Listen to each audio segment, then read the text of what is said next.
গভীর রাতে ব্যালকনিতে দাঁড়িয়ে থাকবেন না, কারণ নজর লেগে যেতে পারে। মোবাইলে শুধু এইটুকু মেসেজ এসেছে, একটা প্রাইভেট নাম্বার থেকে। কে পাঠিয়েছেন, কেন পাঠিয়েছেন তা জানি না। আর আমি গভীর রাতে ব্যালকনিতে দাঁড়িয়ে থাকি, এটা লোকটা জানলো কেমন করে? বিড়বিড় করতে করতে আবারও ব্যালকনিতে গিয়ে দাঁড়ালাম। কেমন একটা নিশ্চুপ পরিবেশ, কিন্তু মুহূর্তের মধ্যে পরিবেশটা উতাল হয়ে উঠল। বাজারের মন্দির দিক থেকে একটা গরুর ডাক আওয়াজ আসছে, যেন গরুটিকে কেউ পিটিয়ে পিটিয়ে হত্যা করছে। ভয়ে আমার গলা শুকিয়ে কাঠ হয়ে গেল। সামনের দিকে ঝুঁকে রাস্তার দিকে তাকাতেই দেখি আমাদের বিল্ডিং এর সামনে একটা মহিলা দাঁড়িয়ে, তার হাত ধরে আরেকটা ছোট্ট বাচ্চা। মহিলার চুলগুলো মুখের উপর দিয়ে সামনে ছড়ানো। পাশের বাড়ির গেটের দিকে তাকাতেই দেখি একই চিত্র। আমার মাথা সেই সময় কাজ করছিল না। সারাদিন কঠোর পরিশ্রম করে না ঘুমিয়ে রাত জাগার কারণে আমার হেলুসিনেশন হতে পারে, এটা ভেবে আমি রুমে চলে আসলাম। সকালে এক কাপ কফি হাতে করে ব্যালকনিতে যেতেই নিচে অনেক মানুষের আগমন দেখতে পেলাম। দেখি ভ্যানে করে একটা মানুষের লাশ নিয়ে যাওয়া হচ্ছে। ঘটনাটা পরিষ্কার করে বোঝার জন্য নিচে নেমে গেলাম। একটা মহিলাকে জিজ্ঞাসা করতে বলে উঠলো, আপা, আপনি বাইরের মানুষ, 2 দিন হলো ঘর ভাড়া নিছেন, এগুলো শুনে খামাখা ভয় পাবেন, তার চেয়ে বরং না শোনাই ভালো। তখন আমি বললাম, তবু আপা বলেন না। তখন মহিলাটি বলল, রাতে কি আপনি গরুর ডাকার আওয়াজ শুনছেন? আমি বললাম, হ্যাঁ, রাত 2টোর দিকে। তখন আপা বলল, রাস্তার দিকে তাকাইছিলেন নাকি? তখন আমি বললাম, রাস্তার দিকে তাকিয়ে দেখি প্রতিটা ঘরের সামনে একজন মহিলাও একটা বাচ্চা দাঁড়িয়ে আছে। তখন আপা বলল, বলেন কি, আপনার তো দেখি খুব সাহস, আর খবরদার দাঁড়াবেন না ওখানে। তখন আমি বললাম, এই লাশের সাথে এগুলোর সম্পর্ক কি সেটা তো বলবেন। তখন আপা বলতে শুরু করলো, প্রতি অমাবস্যার রাতে এই মন্দিরটার দিক গরু ডাকার আওয়াজ আসে। আর পরের দিন সকালে মন্দিরের বটগাছের তলাতে একটা লাশ পাওয়া যায়, একটা নগ্ন পোড়ানো লাশ ওখানে পড়ে থাকতে দেখা যায়, কিন্তু কোনো ছাই বা কিছুই দেখতে পাওয়া যায় না। আজ 2 বছর হলো মন্দিরটাতে এভাবে লাশ পাওয়া যায়। কেউ সাহস করে গরু ডাকার আসল রহস্য বের করতে পারে নাই। একদিন আমরা সবাই মিলে বের হতে যাব, তখনই গেটের সামনে একটা মহিলাও একটা বাচ্চা ভূত দেখি সবাই। মহিলার মুখ এতটাই বিভৎস ছিল যা বলে বোঝাতে পারবো না আপনাকে। সেই থেকে কেউ আর সাহস করে এগোয় না। আমি মহিলার কথা শুনে আমার গলা শুকিয়ে আসলো। একে তো নতুন এলাকায়, তারপর এরকম অভিজ্ঞতা হবে জীবনও ভাবতে পারিনি। বাড়ির কাছে হলে মাকে আমার কাছে রাখতাম, কিন্তু এটা তো অনেক দূরে। সকালের নাস্তা করে অফিসে চলে আসলাম। কাজে মন বসাতে পারছিলাম না। সেটা দেখে আমার একজন কলিগ আমাকে বলল, সুমনা, তোমাকে বেশ চিন্তিত দেখাচ্ছে, নতুন বাসার জন্য কোনো সমস্যা হচ্ছে?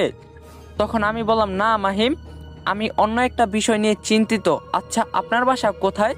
তখন মাহিম বলল, আপনার বাসা থেকে 1 কিলোমিটার দূরে। কিন্তু কেন বলেন তো?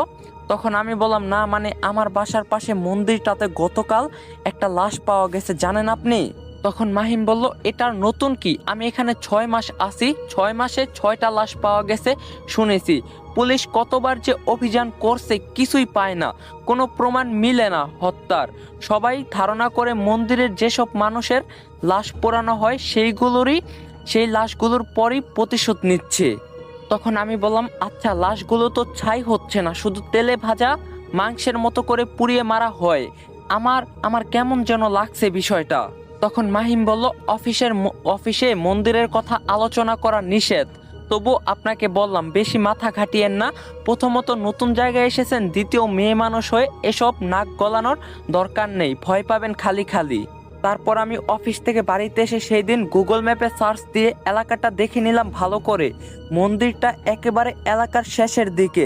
400 বছর আগেকার পুরনো মন্দির, অনেক জনপ্রিয়। তাই সাহস করে হয়তোবা প্রশাসন কিছু করতে পারে না। মন্দিরের ওপাশটাতে শুধু মাঠ আর মাঠ, 100-2 বাড়ি এই এলাকায়। বিষয়টা নিয়ে ভাবছি, তখনই সেই প্রাইভেট নাম্বার থেকে একটা মেসেজ, আজ রাতে দাঁড়িয়ে থাকবেন, আপনাকে দেখার অনেক ইচ্ছা জাগছে।